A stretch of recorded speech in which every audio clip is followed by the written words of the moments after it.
be of good cheer. It's the most wonderful time of the... I just can't. That's about as far as I can go.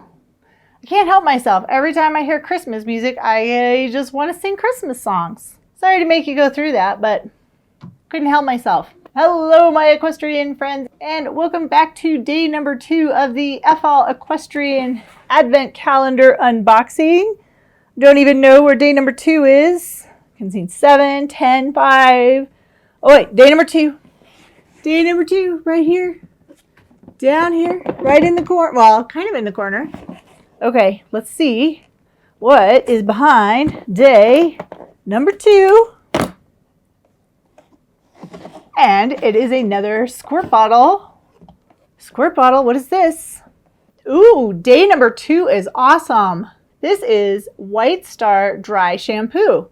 They didn't have this in last year's box, so this is super exciting. And I'm gonna have to go use this on my ponies and see what it's like. So this is a 50 milliliter bottle, and it's actually a spray bottle.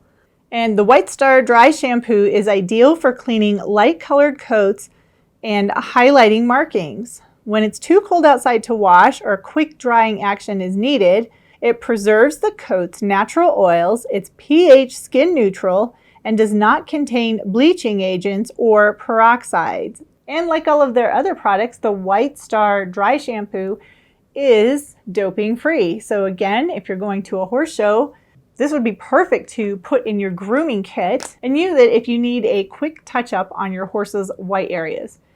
That is, unless your horse is completely white. I don't think this 50 milliliter size container is going to do much for an entire horse. But if your horse is like mine and has just a little bit of white on the legs or on the face, this would be perfect to put in your grooming tote. All right, that is pretty nice, pretty exciting. They have some new products in the Equestrian Advent Calendar this year, and I can't wait to see what is behind door number 3. Door number 3. Door number 3. I don't even know where you are. Wow, it is a treasure hunt for door number 3.